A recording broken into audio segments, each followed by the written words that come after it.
Welcome back to another episode of Two Average Husbands, everybody. I'm your host, Jake.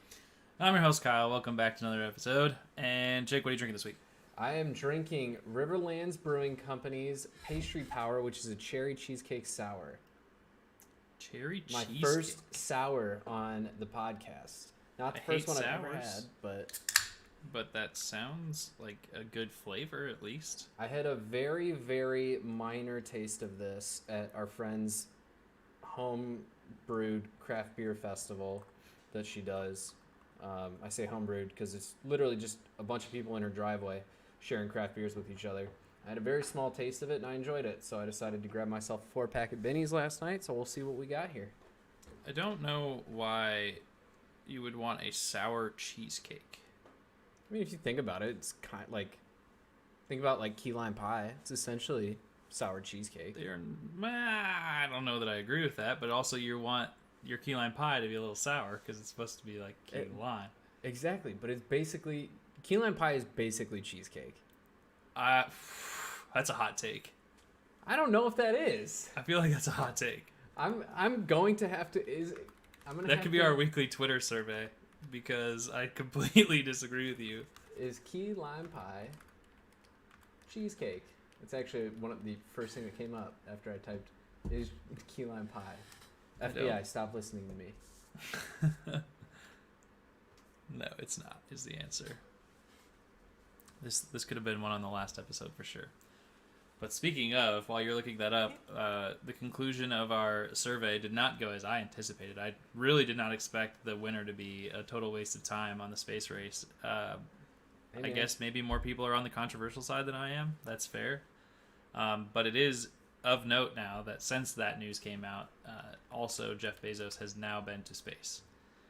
With the Blue Origin rocket, which is pretty cool in my opinion, but everybody seems to think that that is not the case. So, I don't know, man.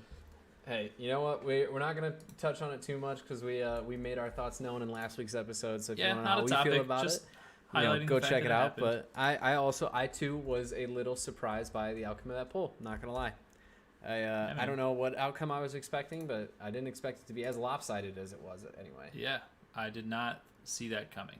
I wouldn't say lopsided. I would say that it was pretty evenly matched. Like we could have had just as easily like one more vote or two more votes that would have changed the course of it. Also, I don't think I talked about what I was drinking this week, if I'm not mistaken. You have not yet. You just did. So sorry. I'm gonna do Mudshark Brewing Vanilla Caramel Porter. I have two porters. I'm not excited about either of them, to be completely honest. But this is what was available at Total Wine when I went. So hopefully they don't disappoint and they're not terrible. If they are, it's going to be a sad day for me. Yeah, we got to find you like a bottle shop or something that you can go to as opposed to just Total Wine, so you can start getting like... It's not going to be a problem. The big thing is we've been trying to push the stout game for so long that I just was running out of options in the stouts. And so once I broaden my horizons outside of stouts, there's going to be a lot that I can go to. Hey, man. I'll always advocate for sours. I will never be a sour guy, but I am 100% willing to try a lot of other things. You want to drink a red beer, like a fruit punch? I have no problem with a beer that is of the color red. I just don't want my beer to be sour. I feel like that's so strange.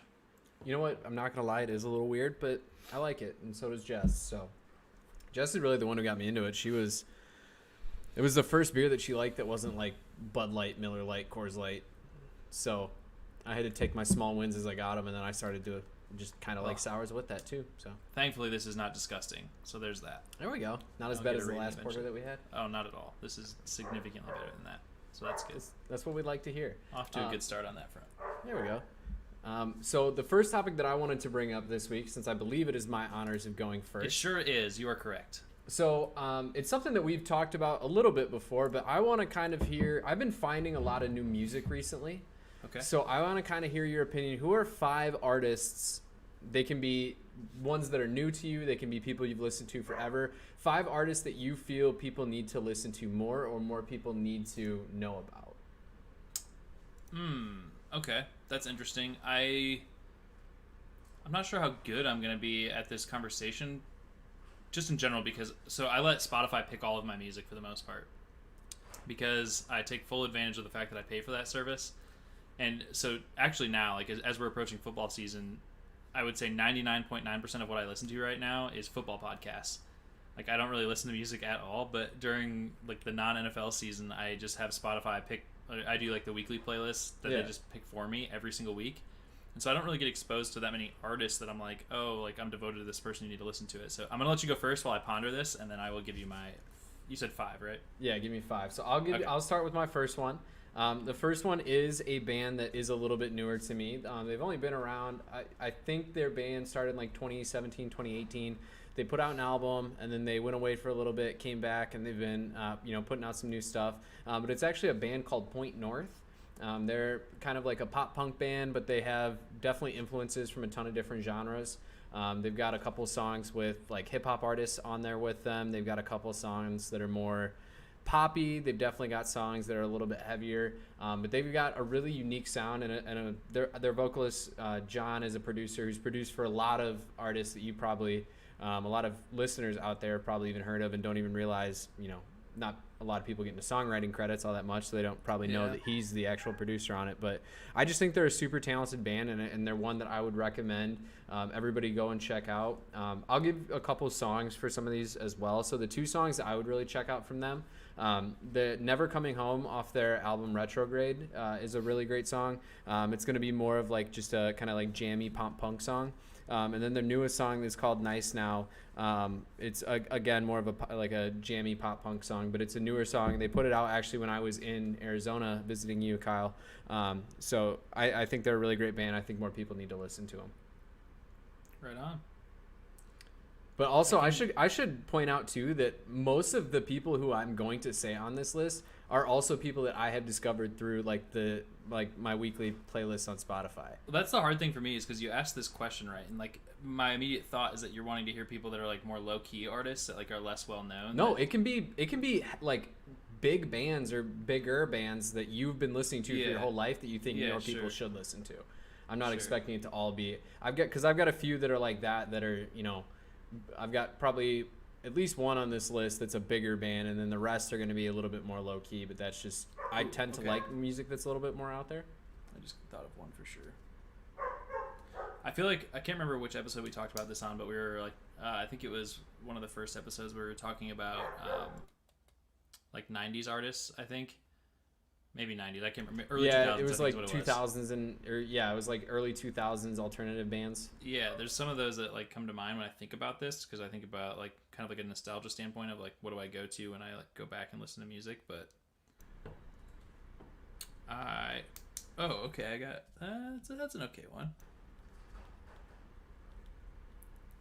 Are we gonna go back and forth? Is that what you want to do? I was planning on it, but I can go again if you. No, that's okay. I've got a couple now. I can talk through one since you've been. All right, so give us your first one. Okay, it's kind of ironic because I just talked about this today because somebody told me that, and you're gonna know what I'm talking about. But there's this band. Their lead singer went through. Their transgender went through a transition, right? So from male to female, and somebody told a guy that I work with today that he looked like Tom Gable from Against Me. And so it's ironic that we'd be having this conversation because I think that is one that I would recommend. But the funny thing about that is I truly think that if you're going to listen to them more and go into it, that it is their older music that you should be listening to, which kind of sucks because I think the newer albums that have been coming out are not as interesting to me. I still listen to them. I have listened to every album that they come out with, but at the same time, it's not like the ones that like suck you in, I guess for lack of a better term, and like the ones that I've really liked are all of their older music, and I've seen them live 3 times now, and it's always just super good. But I mean, if we're being honest here, I've listened to a decent amount of them as well. I don't know if you can say that they have put out an album that's better than Reinventing Axl Rose. Yeah, I don't know that I would think that's my favorite album that they've put out. I haven't listened to a lot. I think the last album of theirs, I pulled up their whole discography here, but I think the last album of theirs that I like really listened to was White Crosses. So I haven't heard either of the 2 newer albums, but you haven't heard New Wave at all? I guess that's not newer. New Wave came before White Crosses. Have you heard New Wave? Because that's probably my favorite album. I have, yeah. But Shapeshift with Me was okay. I don't recall ever listening to 23 Live Sex Acts, and Transgender Dysphoria Blues was okay as well. But yeah, White Crosses was good.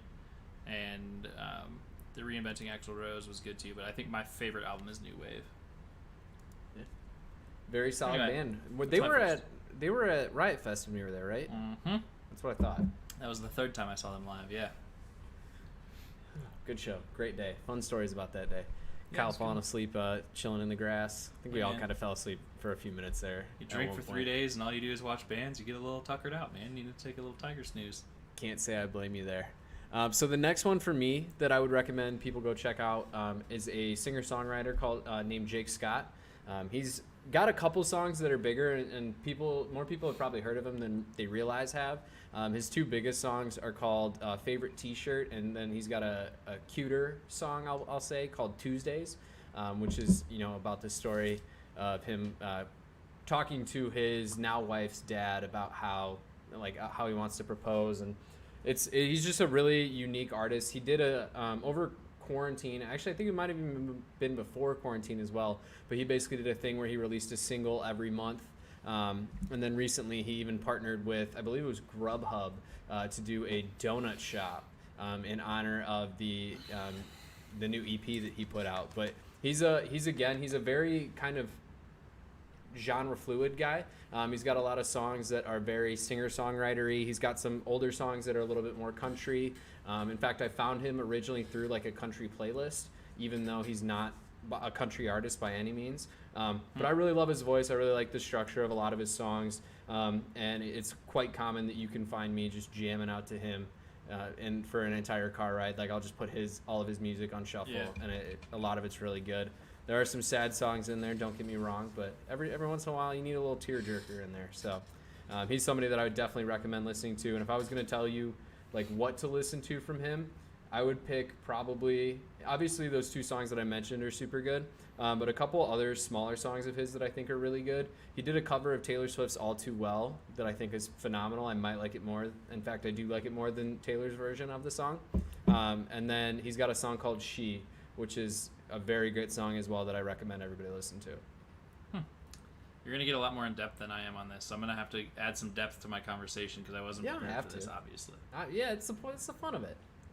But I think my next one, and this is going to be a little... I feel like I'd have to actively try to like just listen to different things over the course of like a week or something like that to give you like a really good answer on this. Like kind of go back through some stuff, but I'm trying to think... And I've got a list now, but I'll base my list off of like things that I go back to over and over again that I actually really enjoy for whatever reason. And the next one has to be Fleetwood Mac. I love Fleetwood Mac. It is definitely my go-to. Carly's gotten me some albums of theirs, so I have like actual records of theirs. Plus, it's like a go-to that I'll put on like just like Alexa while we're in the kitchen and just listen to their music as well too. So Fleetwood Mac, the whole album Dreams, doesn't matter, dude. Like I love Fleetwood Mac. I can honestly say I really have never listened to them. That's so sad. I know like some weird things about them. Like I know the lead guitarist in the band never uses a pick. Everything he does is finger picking. Just out of a random like Guitar World magazine that I had when I was younger. And I honestly, my first like real exposure to them was when Dreams was like a TikTok thing. There was the guy on the skateboard drinking the cranberry juice to Dreams. Yeah. That was my first real exposure to their music. I've never like gone out of my way to listen to it. Oh, like, it's so sad. I know Stevie Nicks was in the band. Dreams is a fantastic album, but also just Fleetwood Mac in general just produces just fantastic music across the board. It's very like chill. A lot of catchy songs too. It's just, I don't know, dude. I love Fleetwood Mac. It's definitely one of my go-tos, and it will always be. I'll definitely have to go back and check them out because I don't think I won't like their music. I just have never gone out of my way to do it. And I think when I look at their, like, they have so much that they've put out that I don't know where to start, and that like is a little overwhelming for me. Listen to that whole album. I'll start there for you. Break the Chain. Great song. Great song? All right. I'll write that one down. I'll definitely give that one a shout. I grew up listening to a lot of classic rock. So classic rock was kind of like my like young nostalgia music that my parents would listen to, and that's kind of what I would go to originally, and then I transitioned over to like the rock and alternative rock phase of my life, going to shows and shit like that, and then kind of started dabbling into like the rap country genres when I got a lot older, because I didn't really listen to either of those when I was younger. I was kind of like a rock or nothing kind of a person, I guess, Right. And so I didn't really care to dabble into anything else. And now that I do, I pretty much just listen to everything. So, but the nostalgia pieces for me are kind of like what we talked about, like I said, in the 2000s alternative bands episode, as well as classic rock, specifically Fleetwood Mac. For me, I mean, I definitely grew up on classic rock too. Like, my parents' favorite bands have always been, I don't know if my dad truly has a favorite band, but I listened to like nothing but Guns N' Roses in the man's car growing up. Yeah. My mom was a huge Def Leppard fan, so Same. A lot of people from that I'm gonna see them live next year. My mom has seen them live quite a few times. I have not had the chance to, but I do want to. I've seen Guns N' Roses live. That was actually a really good show. I've seen Nice. Metallica. That was a phenomenal concert.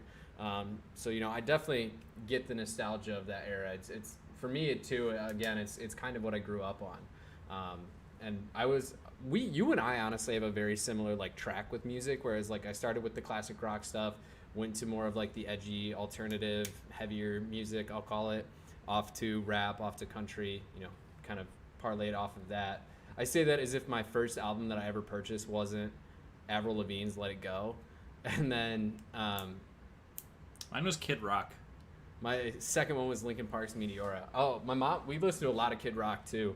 Have you ever seen the TikToks that it's like there's a Taylor Swift song where it talks about somebody being at the window and whispering words that nobody else knows, and then it's like so this guy does it as a TikTok, and then it like cuts to him in the window of his apartment. And he's like, "Ba with the ba de bangy," and it was hilarious. Yeah, dude, it was that album I think that came out. I can't remember what year that came out. Devil Without a Cause. I want to say it was like 02, 03. Yeah, that makes sense. Because I was probably like 7-8 years old. I don't know, and I bought that album for the first time. I had like lawn mowing cash and went and bought a fucking Kid Rock CD. So There we go. That's what we like to see. yeah, dude. So next one for me, it's a band that's definitely bigger, but I think that people don't give them the recognition that they should, and that's A Day to Remember. I feel like the people that I listen... almost put that on my list. Yeah. I feel like people who listen to heavier music genres obviously like praise them as being one of the bands that's like still putting out killer music to this day. I Like, think that's a hot take too, and I think that's interesting. But I'll give you my opinion after you get done talking. Sorry. I just think so. I still think they're putting out really good music. Obviously, their sound has evolved. They've got definitely a different sound now than they have when their first albums came out. But I don't feel like people who are outside of those genres like appreciate the type of music that they put out. Except for like, I swear every girl that went to my high school quoted "If It Means a Lot to You." Like, I feel like everybody knows that song, especially now from TikTok making it more popular. But like outside of people within the scene, I'll say, like, I feel like they don't get enough credit. Yeah, I think so I agree with you. I think that they put out fantastic music. It's another one of those bands where I think truly I think their new music is probably good too. It's just the nostalgia piece that adds to the value of the music to me that makes like bands like Against Me and A Day to Remember, like their older music means more to me, and that's why I would say go to that. But I'm sure people enjoy their newer stuff too. But the reason I think it's interesting your take on that being like people's that like that genre of music appreciate them so much is that I remember when I first started listening to A Day to Remember, I caught a lot of shit from people that were like really into like hardcore music because they're like, oh, they're so mainstream, like fuck those guys, like they're just like the fucking I don't know, like, well, because so I know a lot of people call this genre like Easycore, like it's more upbeat tempos, but it's still like heavier music. So I got a lot of the same thing, not directly, but just from I saw it like on the dating myself now. I feel like MySpace and early YouTube comments of people being like, "This isn't heavy music, this isn't metal, blah blah blah," and it's like, yeah, it's not, but it's also not supposed to be. Like they really like.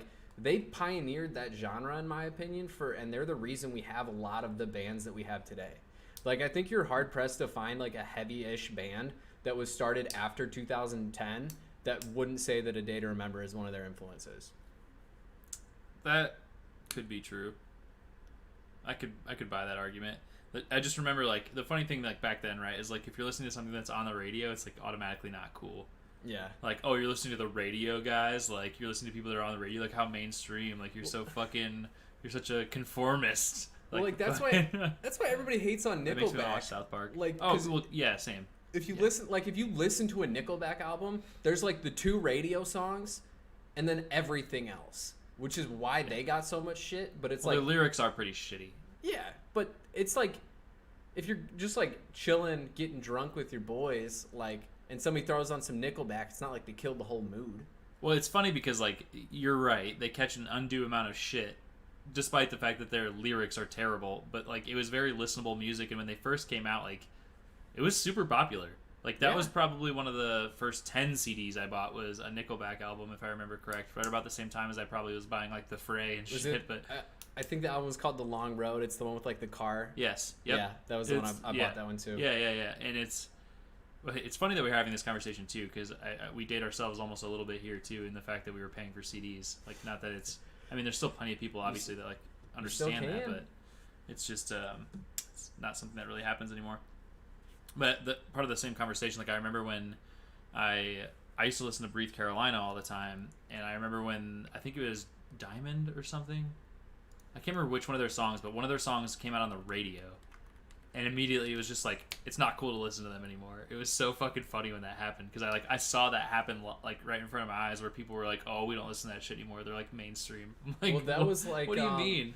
That's like how Bring Me the Horizon has switched their sound, and, like, Oliver Sykes is doing songs with Olivia O'Brien now. Like, the vocalist of, like, an early deathcore band is now singing on songs with, like, one of the bigger up-and-coming pop stars that are out there. Yeah. It's like, I tweeted about it. I was like, my 2 worlds have collided. I don't know how to survive anymore. Yeah.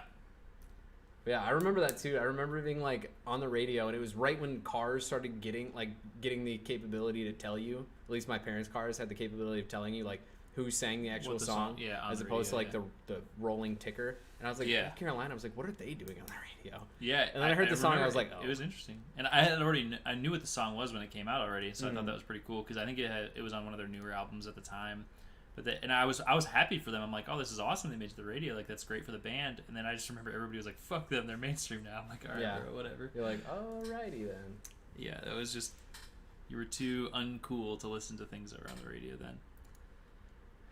But, all right, man. So, next on my list is, and I think this is one of those ones where I think of this, and this is one that makes it to my list, and I think that this is too probably mainstream, but like you said, like, it doesn't matter. But Migos. I fucking love Migos. And it's like a guilty pleasure of mine, for, like, almost at some point, because it's just, I almost just like it for the stupid shit that they say, like, mama, you know, like just, like, the random interjects into, like, lines of, like, I think it's hilarious. But I also appreciate it from a musical standpoint too. So, like, Migos is one of those bands or artists, I guess, groups that I like to go back to all the time, because I truly enjoy their music, and I don't probably need to go through a bunch of their songs to highlight things that you should go listen to, but I do truly like music. Migos. They did come out with a new album though recently that I started listening to, and I didn't make it all the way through when it was released, but I got a notification on Spotify, and it was like, Migos dropped an album, and I was like, hell yeah, I'm gonna go check it out.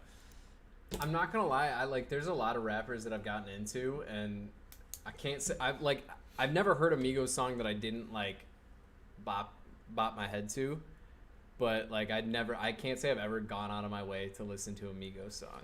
I'm gonna be honest. I have, for sure. When the album dropped and I got the notification on Spotify, I was like, ooh, I'm gonna listen to this shit for sure. And I think I skipped listening to my football podcast that day so I could listen to the new Migos album. Damn. I really like Migos. I think it truly is, like, in the definition of just a guilty pleasure to me. Like, I think it's just, it's like comedy music almost to me. Yeah.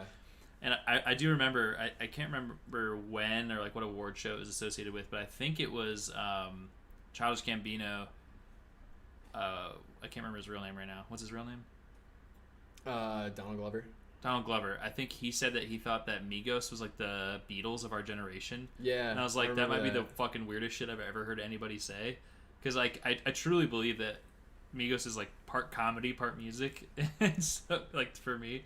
So I thought that was just kind of a silly thing to comp. Like, I don't think anybody could ever really say that anybody's the Beatles of anything, but I like Migos. I could go into a whole rant about comparisons because one of my wife's student workers said that what's her face, Olivia Rodrigo, is the Taylor Swift of the new generation. Yeah, that's not just that person saying that. That's a terrible comparison.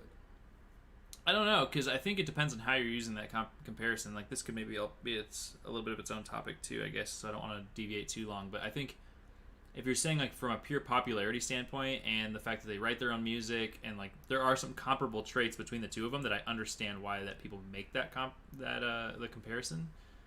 But yeah, it's like definitely different music, and so like it depends on what angle you're going about it from. So my thought process on it briefly was like Taylor Swift for my generation, admittedly, was like as big as it got, and I think that she's very popular right now, but she's put out like one thing of music. Like I don't think you can make that comparison with somebody when one album has been put out. When like somebody like Billie Eilish has been putting out music for 4 or 5 years now, and is, in my opinion, much better musically and puts together, like has much better song structure, has much better originality to their music that I think is closer to what Taylor Swift was. But yeah, anyways. I don't know. I think but okay, yeah. Like I said, I don't want to go on a rant about this forever. But it's funny because I'm almost gonna like defend the conversation when I don't agree with it necessarily either. So I'm not gonna try to be a devil's advocate here, and I also don't like Taylor Swift. So, or at least Taylor Swift's music. I don't have a problem with her as a person, but I don't like her music, and so. Yeah, I don't know. We could go on rants about that forever. But all right, my fourth one is a rap duo called the Suicide Boys. Okay. Some people have heard of them. Some people love them. Some people hate them. They're a very eclectic rap duo. It's two cousins who do the music. Ruby and Scrim are just two of their many names. But I found out about, not to be like a hipster, but I found out about them when they were still like coming up a little bit. There's a podcast on YouTube called No Jumper, which has kind of evolved from what it used to be, which was more like interviews with like more underground artists, to it's a lot more popular now than it used to be. But their music is very hard rock, like heavy music influence. It's very 3-6 Mafia vibes. There's some Bone Thugs and Harmony vibes to it too, but it's all about like more cryptic shit, like about suicide, about their drug addiction, about a lot of things like that.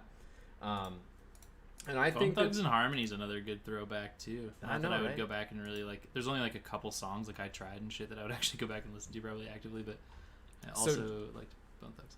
Jess just leaves her car radio on because she just uses Apple CarPlay. But she leaves the radio on like one of the like throwback R&B hip hop stations in our area, and I can't tell you how many times I've gotten in the car and I start vibing out to Bone Thugs, and Jess is like, "What are you listening to?" And I was like, "Come on." Oh, that's sad. I'm like, "Come on."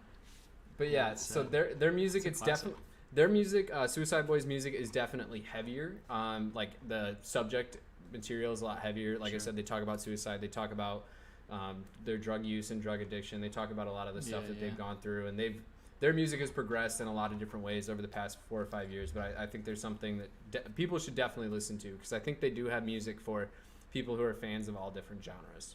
It's awesome. Except maybe country. Maybe I feel like I've heard of the band or whatever you want to call them, the duo, but I don't know that I've ever really listened to their music, so I don't have too much to add on that. They're solid. I love them. They're one of my go-tos. They're like when I'm like in a mood, like I throw them on. Right on. Well, I've got another one this one is actually probably less mainstream, I guess I should say. And it's I went for a long period of time where I was listening to them all the time, and then I went forever until without listening to them, and one day their lyrics like popped into my head, and I started playing it again one morning, so it came to my mind when I thought about this topic. But I don't know if you've ever heard of them, but Radical Something, have you ever heard of that? Mm-mm. I honestly frankly don't know how I would define the genre, because it's like just California hippies. Like I have a feeling they probably are like some people that sit on the fucking wall down in San Diego by the beach, and they just play music together and record it, because it's just like very like chill. It's not like reggae or anything. It's just very. I don't know, but they have looked catchy them tunes. I looked them up on Wikipedia, and it says alternative hip hop reggae pop as their genre. That's probably a very good way to describe it. It's kind of like a fucking here's every genre ever, and like they just fit in there. But they the song "Be Easy" is the song that I found. I think maybe even Spotify gave it to me on a random playlist one time, and it caught me into it, and I listened to some of their other music. But I actually really like them as an artist as well. Yeah, I'm not gonna lie, never heard of them, but I'm intrigued, so I'll check them out. It's pretty good if you're in the mood for it. So my last one, this is a group that I feel everybody should listen to. I feel like back in the day they were a lot more popular than they are now, but this is a band that has, not to be cliche, gotten me through a lot of really hard times in my life. Their music is very, very good in my opinion. They are another pop punk band. That's one thing you'll find out about a lot of the music that I listen to, but it's a band called Mayday Parade. They've been around forever. I think their first album came out in like 2007. It's called A Lesson in Romantics. But they're just a band that I've always really loved. I literally listen to all of their albums consistently. They're a band that they have multiple albums they put out where I feel they're a true like no skip. Like I don't need to skip any single song on any of these albums. And they're just, like I said, they've gotten me through a lot of really hard times in my life. They've got a lot of songs with a lot of meaning behind them, and I've always really enjoyed listening to them. So that's something I definitely recommend people to check out as well. Right on, dude. I bet you'll have absolutely no possibility of guessing the genre of my last one that I'm going to throw in here. Is it like a weird genre, or is it like Yes. a normal genre? Is it like a ska band? No. I have no idea then. My final artist, it's less of an artist and more of it's almost a category of itself, I guess. I don't know, but you'll know what I'm saying. The London Symphony Orchestra. Oh my god. And I say this because when I was gone for a long period of time for work, every time that I would read, I would listen to the playlist for the London Symphony Orchestra on Spotify, because I think it's just like calming music to listen to when you're reading, and it doesn't like distract you from your ability to read. It's just like mostly, it's there. It's not like lyrical, something that you're paying attention to. It's just music. But they also have like an entire Star Wars playlist, which is fantastic, of like all the Star Wars music. I think I have seen that before, yeah. And it is great when you're like doing homework or studying. And so if you look in my Spotify of like the most commonly listened to things on Spotify, the London Symphony Orchestra pops up actually. And so I think it's that's your daily mix one. It's just it's just a bunch of I wouldn't be orchestras. surprised if there was a mix dedicated. I'd have to look, and I will, but the orchestra, so it's one of my life goals is to go to either London and go see the London Symphony Orchestra, or go to like New York and see some cool symphony or something. But it is on my bucket list that I need to go see a symphony at some point in time, because I do appreciate just the quality of music that they produce, and I think it's pretty and it's the experience is kind of it like sucks you in, you know what I mean? Like you just kind of get, I don't know how to describe that sensation, but I love that shit. No, I get it. I get where you're coming from with that. It's a funny answer because it's not like anything else that we've been talking about at all, but I can see the reasoning behind it, and I totally understand that. Yeah, dude. I fucking love that shit. And it makes me, honestly, like, I thought about it when I started listening to them a little bit more frequently. The fact that I, like, really underappreciated when I was in high school and, like, middle school, and they would take us to see, like, local, like, orchestras and shit like that. Yeah.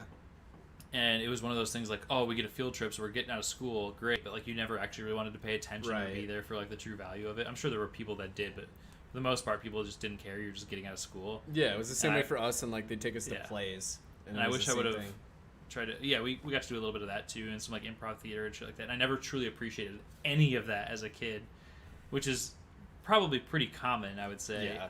And you're taking a bunch of fifth graders to see a musical, like, they're going to fuck off. And the interesting thing is, I think if I went and saw all of those things that I saw then and didn't appreciate at all, I would truly appreciate them now as an adult. But, oh well. Hey, man. It is what it is, you know? Yeah. Can't change being a kid, man. You just don't care about that shit.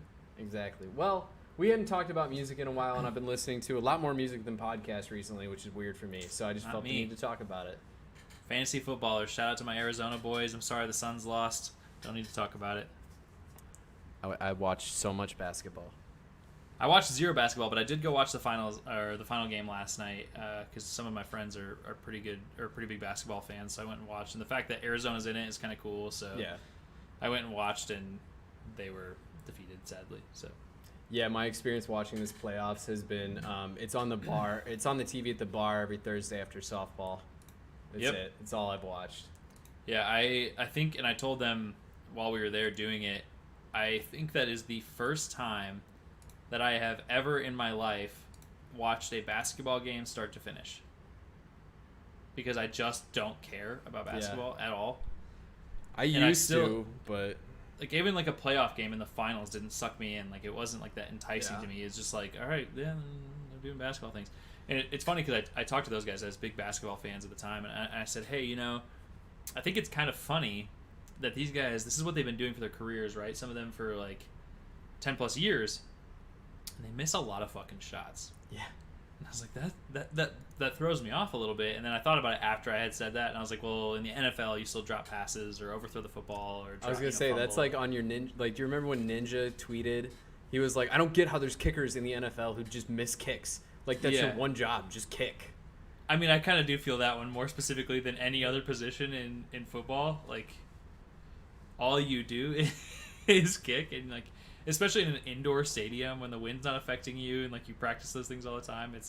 It is kind of funny that you get paid for that and you miss. I mean, some of them are pretty fucking bad too, like statistically. So, and that I mean, golf's like that too. Like even pros top it, shank it, miss a putt that they should make. Like, I've seen pros miss like putts that are they're fucking 6 inches and they miss it. Yeah, that's fair. It's just when you're getting paid, specifically with the NFL, actually, it bothers me more than probably anything else because they're getting paid so goddamn much money to do that one thing. Kickers really aren't. They're still getting paid a lot of money. I'm looking this up now. Highest paid kickers. NFL. Don't even look at highest. Just look at average. Like, what's the average salary of a kicker? The highest salary. Let's look at base salaries for kickers. So Justin Tucker got paid $5 million.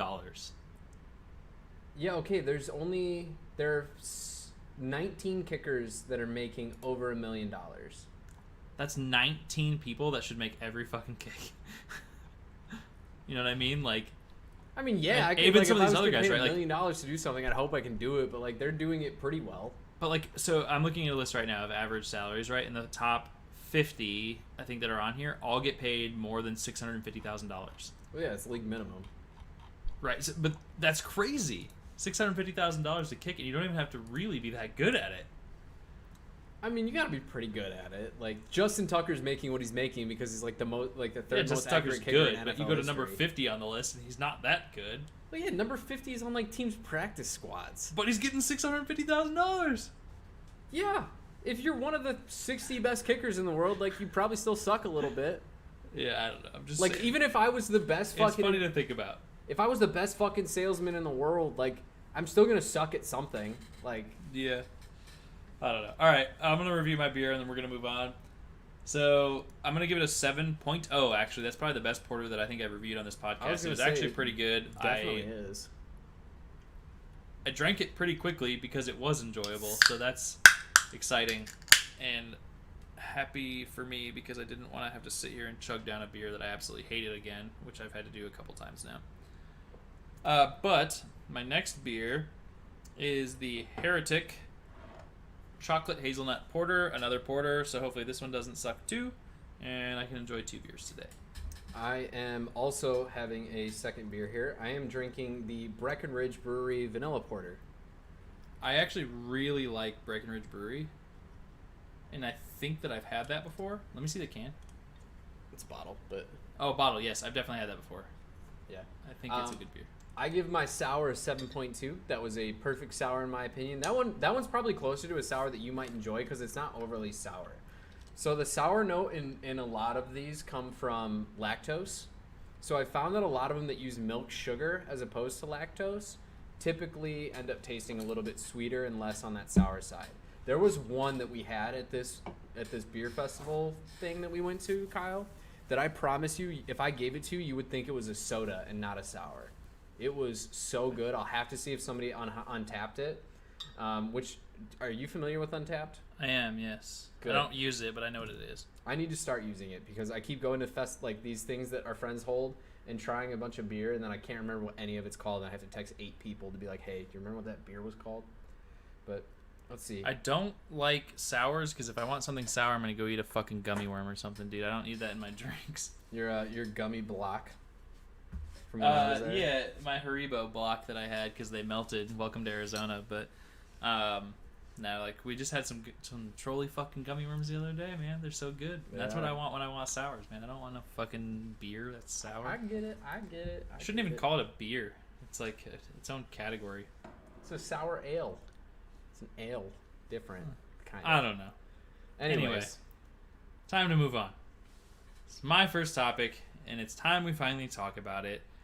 And I think we are on opposite sides of this, if I remember right, or maybe you just often like to be the devil's advocate. But I do play devil's advocate a lot. I want to talk about microtransactions. Okay. And I want to talk about whether you think that they... just give me your opinion, man. And so, because I think truly the existence of a microtransaction in video games is a debate of its own. Mm-hmm. So, and I'll give you... I'll let you go either way on this. You can either give your take first or I'll give mine. But I think more often than not, I've heard you take the devil's advocate side of this one against the common opinion, I think, on microtransactions. Yeah, so I definitely understand what the common opinion on it is. The way that I look at it is, for some games, I think microtransactions are fine. So for games like Counter-Strike, for example, Counter-Strike Global Offensive, when they implemented the skin system into the game and like skins became like a legitimate commodity, like people were paying hundreds of thousands of dollars of real money for these skins because of the rarity of them or because of whatever. I think in some situations they're fine, and I think ultimately it does fall on the onus of the person making the transaction to make that decision of whether they're fine or not. There's a lot of games I think they're fucking stupid. In Call of Duty, I think they're fucking stupid. Talk to me about why you think it's different from Call of Duty versus CSGO. Because in for CSGO, they made it so that skins could be traded. They made it that skins could be a currency in and of themselves. And I think that's why I'm okay with it, is because it made it a platform where, like, if you were stuck with skins you didn't want, you could sell them on Steam, and you could use that currency on Steam to buy other games or buy different things that you did like. So it wasn't like you were just completely fucked once you bought it. Whereas, like, if I buy, we'll say, like, if I buy skins on Call of Duty, or there was a Call of Duty game that did, like, cases like CSGO, and you got gun skins or you got things like that, I can't transfer those. Those are stuck. Wasn't that like Black Ops 3 or 2? One of the two? It wasn't Black Ops 2, so it might have been either Black Ops 3 or 4 or Advanced Warfare. It might have been Advanced Warfare. That wouldn't surprise me, I guess. But regardless, no, it didn't. Anyways, we could do it. Write it down. Put it on the list. Put it on the board. But I think, like, a game like that where you can't do anything else with the currency outside of, like, oh, I own this one thing now. Or games that make it so, like, even though I play a lot of it and I have spent way more money than I care to admit on it, like a game like Madden that does Madden Ultimate Team, where it's pay to win. Like, the more money I spend on cards in the game, the better my team is going to be, so I can win more games. In Advanced Warfare, if you bought cases, you could unlock variants for the guns that made the guns better than people who wouldn't spend any money on the game. And I think shit like that is dumb, and I think that kind of thing shouldn't be in the game. But if you're going to follow, like, the CSGO route of things and make, like, a legit currency out of it, I think it's fine. So I teeter the edge of whether I like it or not. It's interesting that you say that, because I think that is one of the fundamental reasons that people are against microtransactions, because at that point you're essentially creating an atmosphere of gambling. Well, I'm a gambling addict, not really, but I do enjoy it. But that's the problem, right? Is you're having, specifically with the population that plays video games, and this kind of goes two different directions, right? So you have the demographic of video games is largely younger people, specifically males too. So like younger people, but oftentimes males. And I could look up a statistic of what that actually looks like, but I know that is true. Right. And so the big thing is not only are you inherently putting people in a position where they have to gamble to get some sort of a valuable or rare skin. Like, I don't care how you're using that in terms of, I'm going to go sell this on Steam and use the money that I made off this skin on Steam because maybe I paid 99 cents for it and it's worth $5 on Steam. Like, great. Like, but that's silly to me. Like, you are just literally, it's no different than a fucking scratch off ticket at that point, just in a different form. Like, you're convincing young people that they should put money into this so that they can roll the most value. Like, you are literally authorizing gambling for people that are young in that sense. Because now people are buying things with the intent of like getting something valuable so they can resell it on Steam, which is the same kind of shit as like allowing somebody to fucking scratch a little lottery ticket, in my opinion. Like, and I think the comparison there, and like maybe the valid comparison there, is like, well, the stock market is open to anybody. I guess I don't know that. I don't know. Can you be under 18 and invest in the stock market? I think so. Well, technically, you can't. Like, my counter argument is kind of where you're going with this, though, or at least what you're bringing up here, is that ultimately in those situations, though, where it's somebody under 18, like, the onus is on the parents. Like, yeah, but dude, kids, that goes into part of my problem right here, and like the counter argument to you is that kids are very, very resourceful, and there are kids, especially for parents that aren't maybe necessarily the best with money, and that they don't monitor their like credit card statements or whatever. They're like, hey, go use my credit card and you can buy your Xbox Live subscription, for example, right? So the expectation from the parent is, I am trusting my child to go spend $19.99 for random price, like on 3 months of Xbox Live or whatever, right? And then they're like, oh, sweet, got the credit card information, and they just fucking keep hitting that buy button because they want to gamble to get something valuable or something rare, or they're getting like pressure from like all the kids that they play with, like, oh, your skins are trash, like you fucking look like an idiot, like you're so base, whatever. Like they're creating an atmosphere of pressure to meet some sort of standard amongst your friends or within that environment where truly it does nothing for you. You are, more often than not, and I think it's funny that you brought up skins as like the example of where you think you can see some legitimacy, because I think that is maybe the most illegitimate use of a microtransaction. Is like, it is truly just a cosmetic to make your character look better or look different, I guess, not even necessarily better, and it's like a popularity contest at that point where you're like, I want to have the cool thing and like look the coolest. And there are some video games like Call of Duty right now, and Warzone specifically, where there are skins that created a competitive advantage as well, and which goes into your other point of and so the pay to win concept, I think we're on the same page there. It's absolute dog shit. But even from a cosmetic standpoint, you're putting parents and kids in a position where not only are like the parents having to like monitor closely what you're doing on a video game, when like that never really was a thing before, to now also the kids are feeling pressure from their friends or like the group that they play with or whatever to like have the coolest skin. And games are exploiting people to pay money for this content, whereas previous to this, and I think it was like FIFA was one of the first like really push the microtransaction game. Yeah, the FIFA. It was all of the EA Sports games. It was the Ultimate Team games when you could buy packs in the game and you get cards. Counter-Strike was first. Counter-Strike was really doing it, like, they were doing it big before FIFA and everything was. But FIFA and Madden and NBA 2K were the ones that really like popularized it amongst the general population, I would say. Yeah, but so my point to that is, like, prior to that happening and like the true popularity of this skin thing, and it feeds on an addiction in my standpoint a lot of the times, and a societal pressure. It's kind of twofold, but truly it's preying on people to make them pay more money for things that were previously just available. Yeah. Like, you're, in my opinion, right, like, you as the game creator have invested money into the creation of this content in order to get people to pay for that game and play the game and enjoy the game, right? And so what used to happen is sometimes you'd have payable DLC, which would give you more true content to the game. Like, I'm getting more story, or I'm getting more maps in Call of Duty. Yeah, so you're getting true content, and I can understand. Like, you are paying for your developers to create things that are truly increasing the experience of the game. So I understand DLC, which I still don't love DLC, because even like if you go even back farther than that, like everything was just updates.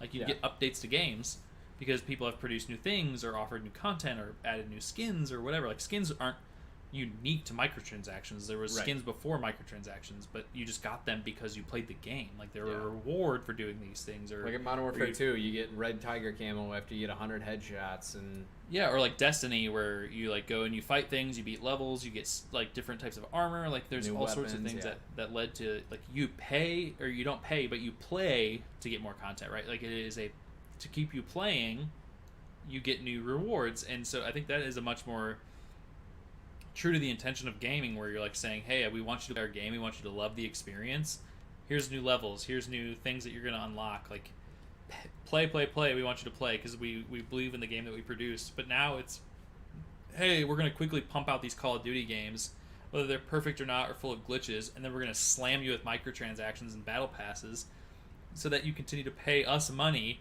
to give you something that probably took us 5 minutes to generate 50 fucking skins for one gun or whatever, you know what I mean, or like one character.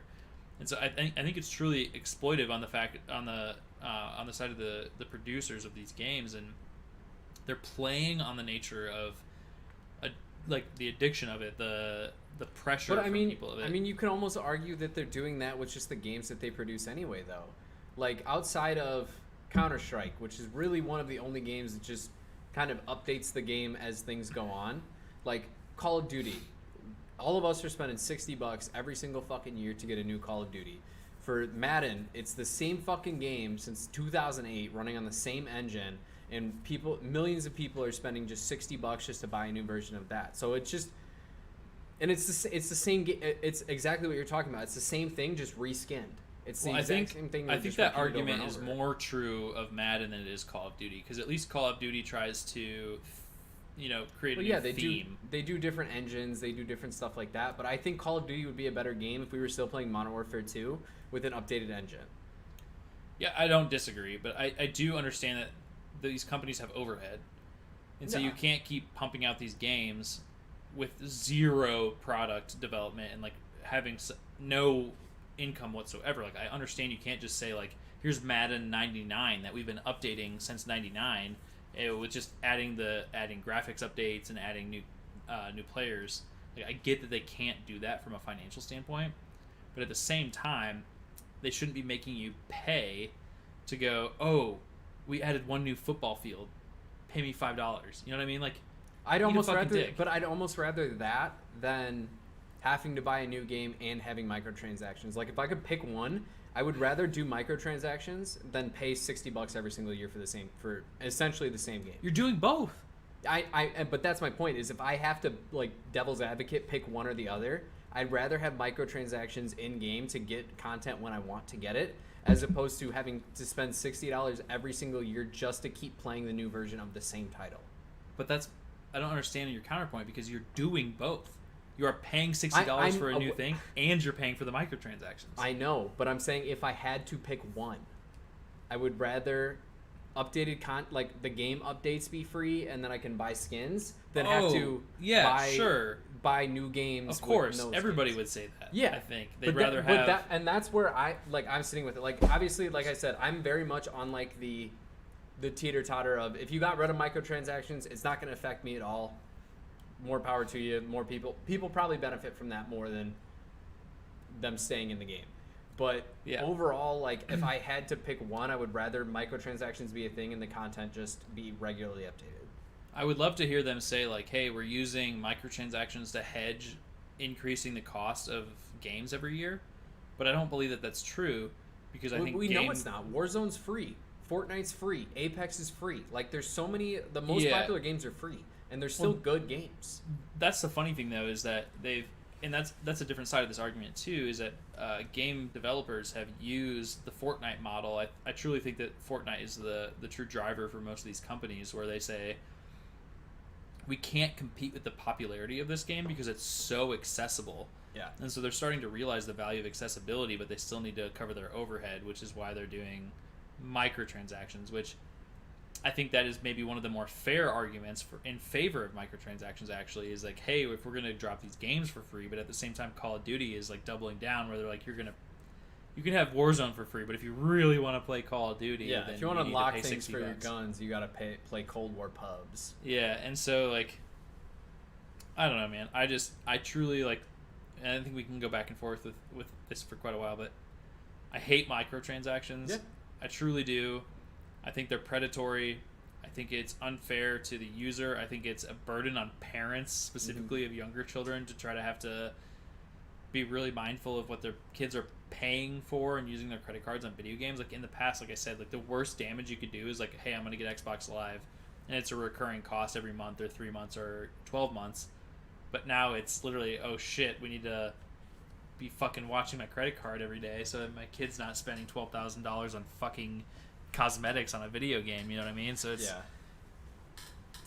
I truly don't agree with the concept, and it's never going to go away, because now that companies have seen the true benefit of the profits they can see from it, that it's going to be a thing forever. So it sucks. Yeah. You know what? Like I said, I personally, I've definitely spent a lot of money on a lot of games, a lot more than I care to admit, in the form of microtransactions. And I see why they're attractive, but I also get your point that they are definitely predatory in a lot of ways, and that, you know, people need to be more conscious of the decisions that they're making, and you don't need that skin in that game. You really don't. You don't. Yeah. You truly don't. Don't. It's not, like I it. said, it's not content, it's just cosmetic, and that's sad. Take that $5, throw it on Dogecoin. Oh, Jesus Christ, don't follow that advice. That was a joke, not financial advisors. Not financial advisors. But yeah, no, that was a good topic to bring up. That's definitely a conversation that you and I have had a little bit before, we're on the same page. We know where each other's coming from. We get the points that each other's making, which I do enjoy. It'd be fun to bring some other people on and kind of see what their opinions of this are, because I can bring some people on here that I know are like diehard. I love skins, and then there's people who like. I know people on the same spectrum of the opposite end of the spectrum that are like, I couldn't give a flying fuck about that's part of it for me, is like, I also think some of the skins are cool. Like, and some of the times I look at it, I'm like, oh, that's a great thing to add to the game. Like, I'd love to have that. It's fun to look, like, that's cool. But I'm not going to fucking pay you $5 for it. Yeah. Like, you spent 2 minutes fucking CGIing that shit into your video game, and you think that it's worth 1 million people paying you $5? Like, fuck off. You didn't try that hard to get Freddy and Jason into your game, or the Saw guy. Like, right. Like you didn't try that hard to get Jigsaw coded into your game. It doesn't take that much overhead for them to do those things. Like, it's fucking grandma's boy, man. If we just render them a different color, you know what I mean? And it's, I don't know, it hurts my like sense of logic to just go, how is this possibly worth that much money?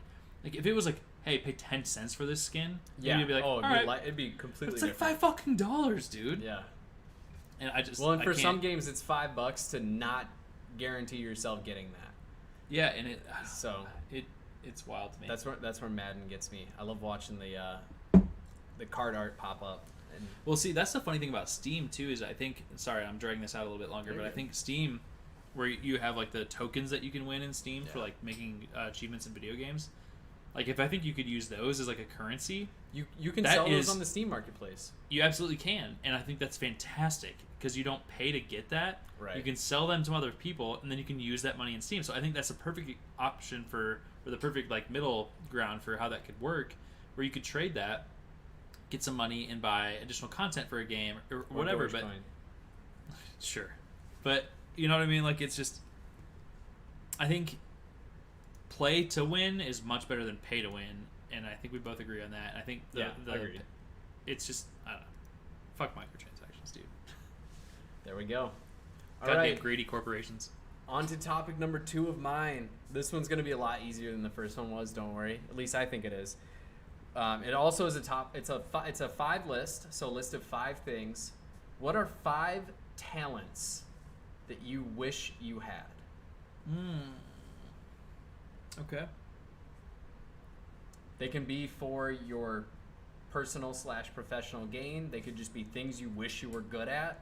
But what are 5 talents or skills that you wish you had that you currently do not have? Yeah. All right. Are you gonna go first again, or do you want me to go first? Yeah, I'll start number 1 here. Singing. Okay. The things that I would do to be a good singer are unspeakable. Not even I could never be an artist. I'll never release my singing. I will never record songs. But even just to know that I have the talent of singing, like I can sing along to stuff, and it's not terrible if you are listening to the actual track over my singing. I tricked Jess into thinking I was a good singer for like 6 months of our relationship, just because I knew how to sing like with the songs. And when I have like a backing track to it, or an over track, I guess you would call it in a lot of situations, like I can get close enough in pitch that it sounds okay. But like if you listen to me just isolated, it's fucking terrible. But like the things that I would do to have like just really good vocals are unspeakable. Yeah, that's fair, man. That's a good one. Which, it's funny that you say that, because my very first one on my list that I wrote down, so I wrote down 5 quick while, just right off the cuff while you were saying that. And my very first one was playing an instrument. I think, not necessarily singing, but I think I've always wished that I could just, so my brothers both are able to kind of just pick up instruments and figure it out. They both taught themselves guitar and shit, and I am not that way at all. Yeah, I can play guitar, drums, bass. I when we did we did testing when we were in middle school, or going into middle school, about if we wanted to be in band. So they just gave us like the band instruments, and we're like, see if you can figure out how to play them. I remember that, yeah. And I just like kind of could. And we did the same so thing. that's like a weird talent that I kind of do have. But yeah, I wish that I could, because so like even some of the guys that I work with, they'll just sometimes, like, there's a guitar that sits in our office, and they'll sit there and just like play some guitar, like to kind of, that's fucking cool. Just take a break away. It's a acoustic, but they just kind of take a break away from their work for a second. They just kind of strum on the guitar, and I'm like, man, I wish I could do that. I can't. So that's definitely one of mine. I'll teach you how to play guitar. It's not that hard. I'll think teach that you would 3 take some motivation chords. on my part, I'll teach you 3 chords that you need to know how to do, and then you can play like half of the songs. That's the I thing was about pretty good at Guitar is, like, Hero. Never good at guitar. I think guitar is one of the easier instruments to learn. Like if you can learn musical scales, and you can learn like just like a basic chord progression, you can take 3 chords and put them in 24 different orders and make a bunch of different songs. Well, it's funny because I think one of the most unique ones is the piano, and I think that would truly be very awesome to learn how to play. Like, this goes back into our conversation with the musical artists too. But like when I listen to like symphonies and stuff, when they add piano into that part of the music, it's incredible to me, like how much you can actually do with a piano. Yeah, you can make so many different sounds happen at the exact same time with a piano that I think you really can't do with other instruments. I have a lot more appreciation for non-lyrical music, like instrumental music, in my adult life than I ever did when I was younger. Yeah, piano for me, it's too much. My ADD kicks in, and I don't know what I'm doing anymore. I can fake that I know what I'm doing for like a couple songs. I learned like the intro to Sweet Child of Mine. I learned how to play that on piano, so I just do that, and it sounds cool, and everybody's like, ooh. I can play Ode to Joy. Dun dun dun dun dun dun dun. Because my grandma fucking taught me how to like, and I can't even do that much of it. I think I could do like the first like fucking measure of music. I don't know. That's mine. That's my first one. My second one is I wish I had endurance. Like I wish I could run for a long period of time. I will sprint to second during softball because I hit a double, and I'm winded for like until we take the field on defense. Yeah. And like no matter what I do, I have run in my life. I have run sub 7-minute miles. I have ran 4, 5, 6 miles at a time. Yeah. And no matter what I do, I'm just like dragging ass after the first like 800 meters at most. Like I don't know what it is. Maybe somebody out there is an expert on endurance and can teach me how to breathe or something. But I just can't fucking do it, man. How to breathe. Yeah, like I just can't do it. I have no endurance. If it's a burst thing, like my 1 rep maxes for lifting were always more impressive than the reps that I could do. Yeah. In baseball, if I was pitching for 1 inning, I was going to do that a million times better than if I pitched for 6 or 7. In football, 1 block, I got you. You want me to block the whole game? Get out of here. Pass. I feel like I'm kind of the opposite of you, and not truly in the sense of all the examples you gave, but for whatever reason, I think, and it's weird because I'm kind of hit and miss on this, but I feel like I truly do get like a runner's high. Yeah, I've never experienced that. And it's not even that I wouldn't. I feel like that's a weird way to describe that sensation, at least in my opinion, because I think it's less of a high and more of like a I don't know, like a sense of like it just kind of like melts away. Like I don't feel like discomfort or anything anymore at running after a certain point. Like I do feel exhaustion eventually, but somewhere in the middle, I get to this point where I'm like, it's not like I'm feeling great. I just feel like I've lost. Like I'm kind of just going with the flow. Like I'm flowing really well, and like I can't say I've ever experienced that in my entire life. And I have, which is why like I used to enjoy doing like things like 5Ks and running. Like I would run, like 5 or 6 miles with one of my friends back in the day, pretty often. And you just get to a point like the first mile was always really shitty for me, but I'd eventually hit that point where I'm just like kind of in stride and I'm just kind of like feeling it. I'm like, all right, cool. Like I'm getting tired, like my muscles are exhausting, but at the same time I'm like, all right, this isn't so bad. But that's also funny because truly I do hate running. like mentally it takes me a lot to get out there and start the run, but I eventually do hit a point where I'm kind of going with the flow and I don't hate it. We did a challenge at the start of COVID in our office where it was like we were all trying to motivate each other to be more active. So we started like a running challenge on like the Nike running app. I ran 0.83 miles on my first run and I never ran again. That's funny. I mean, I have to run every year as a part of my job. And so I eventually kind of just have to figure it out and get myself motivated to do it. But usually it takes me a couple months of motivation to get kind of back into that place where I can get into it. But I say I hate running, but I don't hate it as much as I probably say that I do. I hate it. It's not for me. Jess can do it. Jess can just throw headphones on, having not run. She could not run for 2 years. She could throw on headphones tonight and just go run 2 miles like it's nothing. And I don't understand that. All right, well, I'm gonna move on to my second one then, since you have kind of wrapped up that, I think, and we've gotten what we need to out of it. Unless you have more to say, I'll go on to my second one. So my second one, and I think I would be doing myself a disservice if I didn't mention this, but I truly wish that I was just a natural talent at coding. Because now that I'm trying to go to school for it and try to get into at least that field of like computer science and be more familiar with, and pick it up as, you know, a little bit later in life than maybe I probably would have or should have. It's pretty fucking hard. And it really makes me wish that, and some of it's like logical problem solving, and I think that's great, and I appreciate that challenge, and just kind of trying to work myself through a problem is fun, but the language of it is difficult for me, and it's kind of like learning a foreign language, and I was never truly that good at doing that either. I took like 4 years of Spanish in high school, and I was never great at that either. And so for me, it's very difficult to try to pick up on the language and the syntax of it all, as opposed to just the problem solving aspect of it. And so I wish that I was kind of more of a natural talent at that, and I think it would definitely help me, obviously in my degree, but also in life, to be good at coding. Yeah, that's actually number 3 on my list. Was I wish I knew how to code. Like, the basics of coding just evade me. Like, I literally had to text you today to be like, hey, do you know how to hyperlink/hotlink? Because if you do, we can post the podcast in a couple different places online. Yeah. That require like the hot linking, and it's like I looked up how to do it, and I still was apparently fucking doing it wrong. So I don't know. Like, I don't know what I'm doing. But it's like one of my coworkers actually brought it up today too. We got sent these email signatures from our marketing department, and so like they want everybody to have like continuity with those. So it was like I went to put those in there, and then the hyperlinks for like our social medias didn't work. And they were like, oh, you have to hyperlink those in. I was like, bold of you to assume I know how to do that. Just because I can build a fucking computer doesn't mean I know how it works. Yeah. Like, it is like, funny that actually truly is an assumption that people make. You're like, oh, I built my computer. And they're like, oh, you must know everything about computers. I'm like, nope. It's a lot of plug and play. I built multiple computers at this point. I've made multiple proposals about different softwares for us to use. I have made updates to the way that we are going to use software in our office moving forward and use different technologies.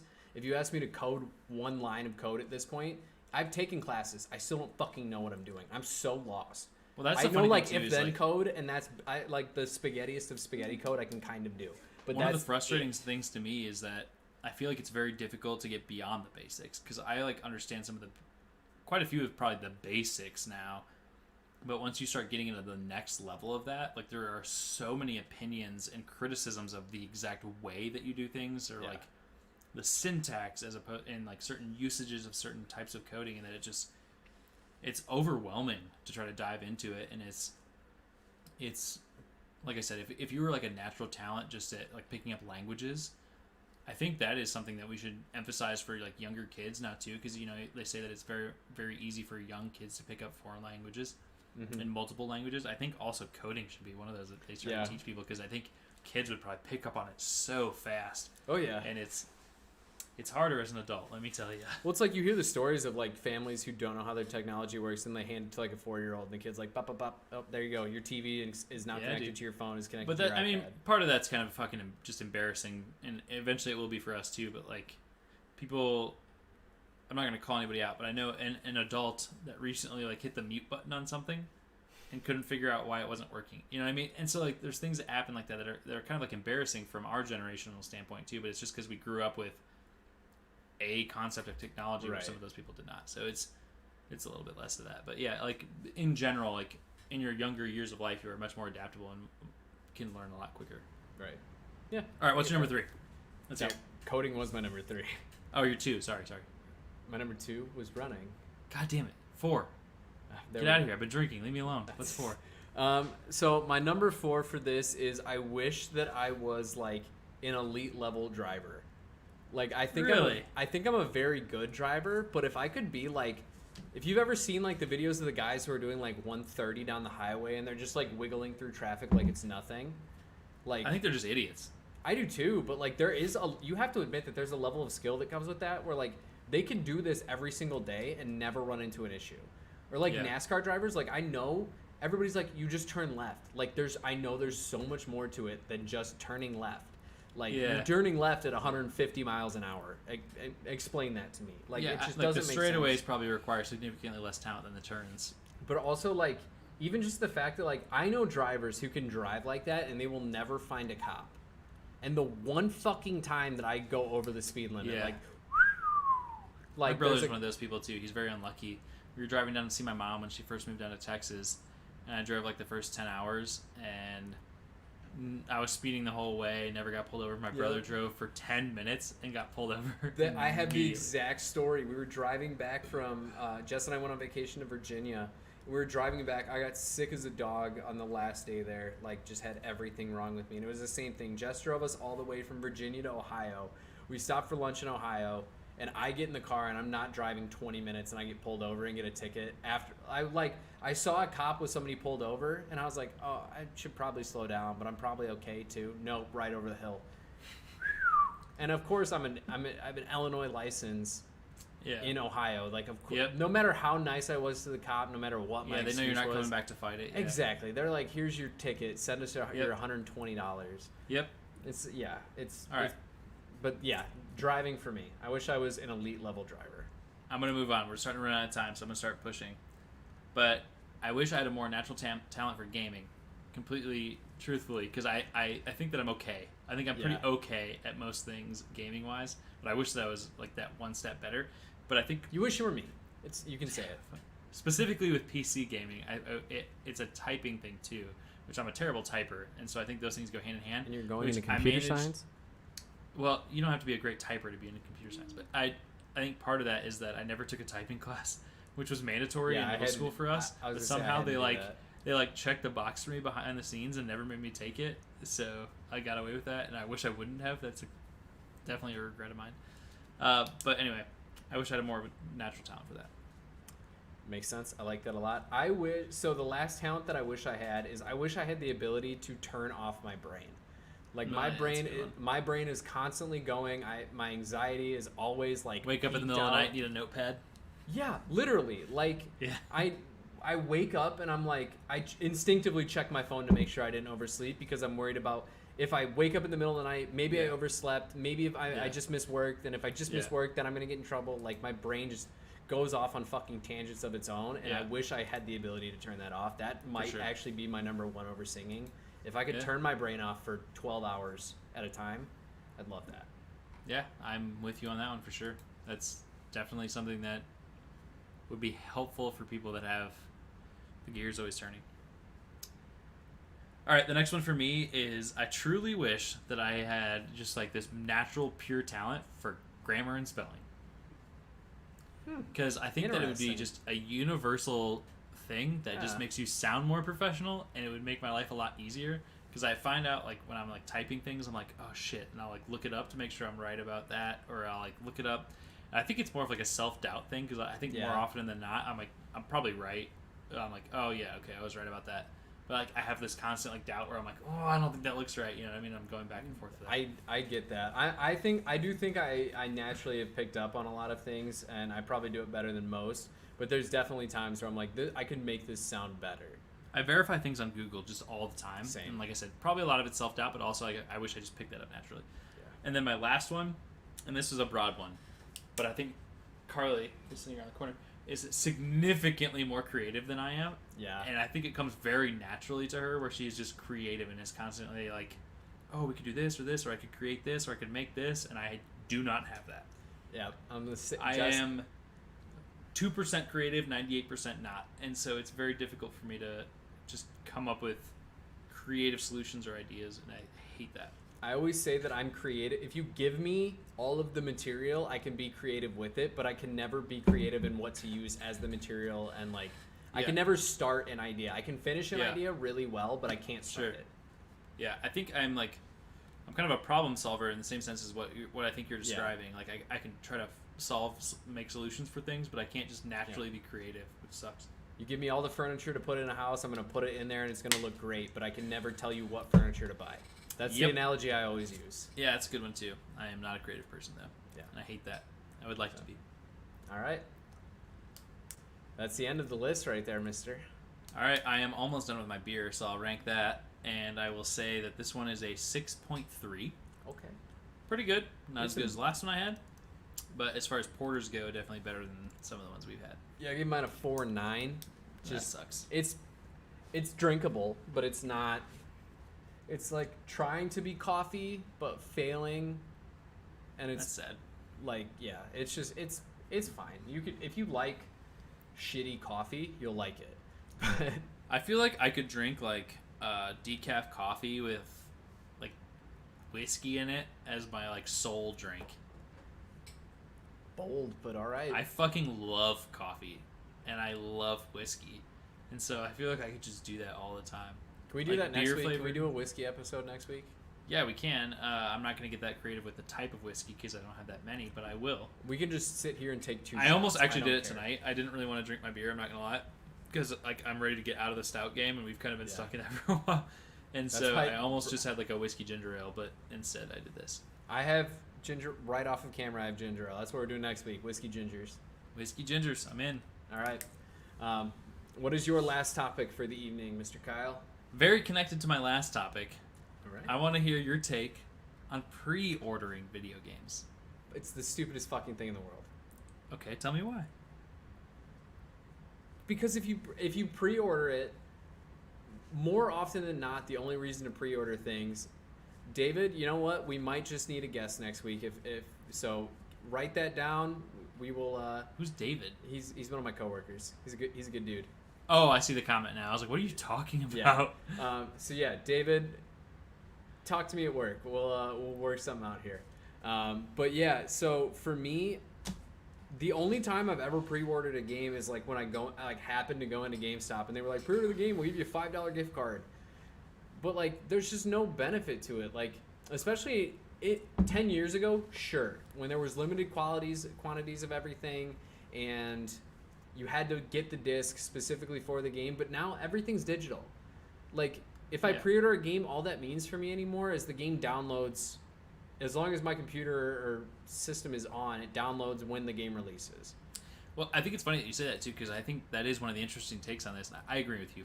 I think pre-ordering is bad. I'll say that blanket, and then I'll give you some more reasons for it. But I think the funny thing is it used to be like back in the day, right? You'd pre-order a game in like Halo. I think like Halo 2 pre-orders, you'd get like a fucking Master Chief helmet or something ridiculous. Oh yeah, like, I remember stuff like that too. You'd get just like these crazy awesome things for pre-ordering this game. They gave you a true incentive to invest in the game before it came out. And the game quality was usually dope. So like Halo 2, not only did you get this awesome thing, but the game was fucking amazing.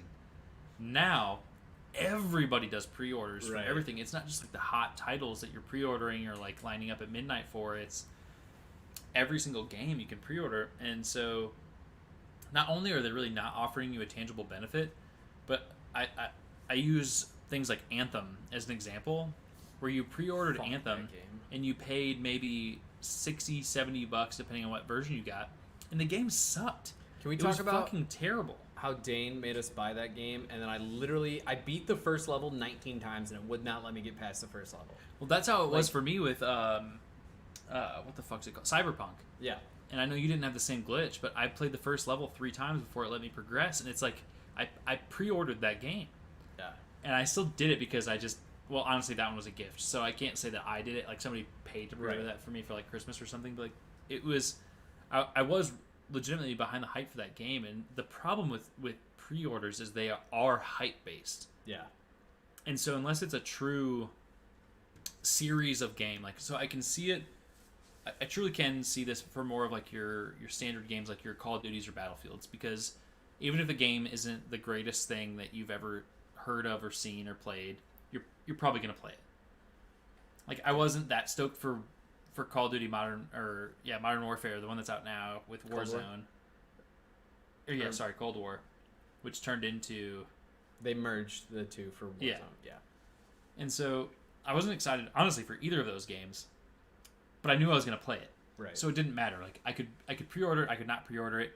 I'm going to play those games because that's what my friends play. I like first-person shooters. I'm going to play it. So if they offer me some sort of stupid benefit, maybe that's worth it for me because I'm going to, like, get a battle pass for free or get. I was going to say, if you give me, like, the first battle pass for free in a game that I know I'm going to play anyway, like, I'll still pre-order it. But yeah, exactly. But when it comes to, like, a truly unknown game series like Cyberpunk or Anthem, like we just talked about, you're getting nothing. Yeah. Even if it's an in-game benefit, if you fucking hate that game, you've just committed to giving them money.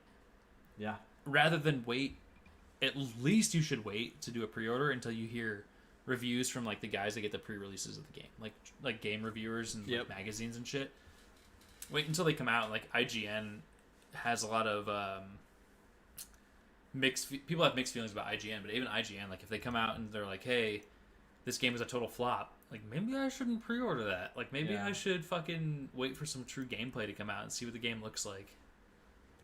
Yeah, I never was a fan of pre-ordering games. Like I said, I've done it, but it's like I just happened to be there, and it was like, oh, hey, we're running a special. If you get the pre-order of the game today, you get a $10 gift card. Like, in There's that case, really like, no benefit. Yeah, well, especially anymore, because like we're saying, like I said, like everything is virtual. Like, I don't. Yeah, you get like I haven't owned a fucking. I haven't bought a disc of a game since like 2018. Like, there's just no point to it anymore, especially like on PC. Like, I don't even have a disk drive in my computer. Like, I don't need it anymore. It's like, why am I gonna pre-order something that's gonna be virtually available, especially if it's something like Call of Duty? Like, 4 or 5 Call of Duty launches in a row, Dane and I bought the game together, stayed up late together to play the game, and the first 3 hours were the servers being down because of overload. Yeah, that's true too. So it's like shit like that happens, and it's like I wasted fucking purchasing this shit early. Like, it was like so I said, dumb. unless it's a well-known developer or like a well-known game series like Call of Duty or Battlefield, where you know no matter what, I'm going to buy this game, and they offer you some sort of a tangible benefit, there is no reason to do it. Yeah. If they're like, hey, we'll give you a fucking movie poster or like a game poster, I mean, like, I'm good. I've never put a poster up in my life. Like, and maybe I did when I was a kid, but I didn't. Like, I don't anymore. But either way, there is no real tangible benefit to pre-ordering games. Yeah. So I was just curious what you thought. No, that's a good topic to bring up, because there's probably some people who are on the polar opposite side of us and are like, I'm quite sure. I love knowing that I'm going to have it, but it's like, okay, yeah, I as if there's no guarantee that you're going to get that game digitally. Yeah, you are right that the digital age of this has really truly changed it, because games did used to sell out. Yeah, which was probably a contributing factor to people pre-ordering. Yeah, and I definitely get why pre-ordering started to be a thing, but at this point, like, anybody who's trying to, just say fuck it and hey, I want to know I have it, but like you don't need that anymore. It's so dumb. I want to squeeze one more thing in while we have a little bit of time. This is not a full topic, but I just want your opinion on something because it's in the news. How do you feel about the new Steam Deck? Haven't looked at it. You don't know anything about this? No. Do you know that it's a thing? Nope.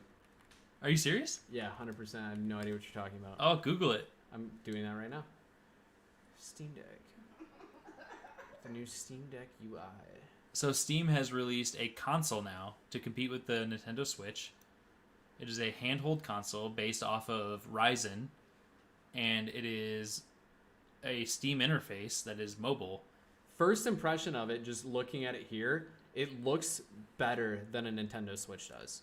So the thing that's incredible to me about this, and the reason why I wanted to get your opinion, is I think it's the technology is pretty incredible. That so if you look at there's probably a video somewhere where you're looking right now. Yeah, it's Zen there's a 2 guy, RDNA powerhouse. And if you don't have your hands on either both joystick or both of the thumb pads that they have, it's not motion controlled. But as soon as you make contact with both contact surfaces, you can motion control with the unit. Huh. So it's able to register where your fingers are making contact and That's base how the sick. console functions off of that, which is pretty incredible in my opinion. Okay, so see something like this where there's like a reservation for it. Like this is something that I would do. Like I'd consider. Yeah. This more so like It's than pretty a game. fucking awesome. Like this looks sick. It's not something that I need because Your I bought a Steam library laptop to anywhere. be... So I can play any Portable, Steam but- game on this. Yeah, it is Steam. It is a Steam interface. That's handheld. sick. Okay, yeah. So something like this, game changer. I cannot believe you haven't heard of this. No, I'm so glad that I was the first to break this news to you. Yeah, I literally have not heard of this at all. It's pretty incredible based on the technology that I've seen so far. It's the most portable PC ever made, essentially. Mm-hmm. That's sick. Yeah, Well, it's and actually shout out to someone- Ryzen for having their chips thrown into them. I think that's pretty awesome too. Yep, Zen 2 RDNA. It's a quad core, up to 3.5 gigahertz overclocked. That's Which is solid. incredible for a handheld gaming Yeah. unit like that. DDR5 RAM. Like I don't have Yeah. that. Yeah, dude, it's a pretty incredible piece of technology, and I think it's going to be. I'm not going to buy it Yeah, because I don't need it. I don't have a need Same. because I have a laptop and a desktop, so I don't need to buy another PC gaming unit. But I think, as a whole, if you're not like and I also have a Nintendo Switch, so if you're not like a Switch owner, and you don't have like a way to mobily game, I think this is going to be something that you should definitely take a look at because it looks like it's going to be pretty awesome. Yeah, I don't have a Switch, so that's why I'm probably a little bit more intrigued about it. I But- do hope that graphically it can keep up, and this is also probably like the rumors behind this coming out is probably why Nintendo Switch also has the rumors of creating their, I think it's an OLED screen, Mm-hmm.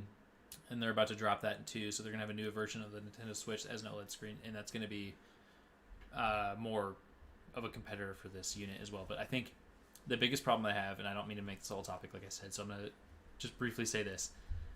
Nintendo is a monopoly of certain types of games, and they know no matter what, people are going to pay for those.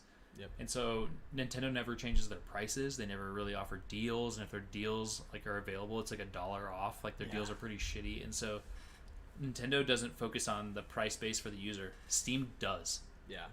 Steam does summer sales, winter sales, fucking Fall theme sales. sales. Like they do all Thanksgiving kinds of shit. sale.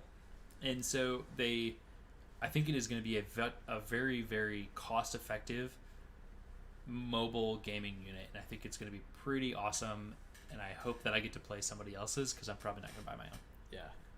Well, yeah, like I'm looking at it. It's like 720p, 60 hertz refresh rate. So I mean, like it's gonna still perform. 720 at 60 in your fucking hands, though, is yeah, pretty it's incredible. right here, like. Yeah. Yeah, It's, it's pretty incredible. that's it, and a huge benefit to Steam. Kind of what you're talking about with like kind of caring about the consumers. $5 to reserve one. If you decide you don't want it, they'll refund your $5. Yeah, man. If I pre-order a game, I'm fucked. It's pretty awesome. Yeah, that's sick. I was curious of your opinion. You don't really have one because you have no idea what I'm talking about. Now you're going to look at it and you're going to be impressed, and I'm yeah, happy about that. shit. Maybe I'll buy one. I don't know, but no, that's sick. It's that's something that we could probably do a whole topic on too. Is like how like video games essentially are monopolies in a way. Like the main video game providers have kind of always been, and it's nice to see more and more companies, PC specifically, PC really challenging the landscape that has kind of been Bring set that up in as your stone for a topic while. next week if you Yeah. want, because I have opinions there, and I feel like we could talk about it for a while. All right, might be the first planned topic we've ever had, but I'll forget about it. I've been drinking, so respect. But yeah, that's been another episode of Two Average Husbands. Thank you all for tuning in. Make sure you give us a follow on all of our social medias, Yes. on Twitter and Instagram at 2AVG Husbands. number two Number AVG two. husbands. Number 2. On all other platforms, you can find us on iTunes, Spotify, and Facebook. YouTube by searching Two Average Husbands, the words. But I will let Kyle wrap up here. But thank you all for tuning in this week, and we appreciate all of the support. Yeah, I don't have much else. Check out the poll on Twitter that I posted, because we would need to know if key lime pie is a cheesecake, because I think everyone's going to agree with me and not Jake that it is absolutely not a cheesecake. I'm pretty sure every but you- vote in so far is on your side. So Yeah, that's right. And you can also follow each of us individually on Twitter. We have our handles up on the page here. So Jake Perry 34 and Kyle and her son spelled out that way. And hopefully we get some more participation in the comments, as we are now hopefully going to be continuing to play out on the Wednesday timeline, at least for the foreseeable future, until Jake gets his schedule cleared up and we're able to go back to either Thursdays or Fridays, and we'll keep you guys apprised of that. But that's all I've got, man. Thanks for joining us. It's been another great episode. Peace. peace.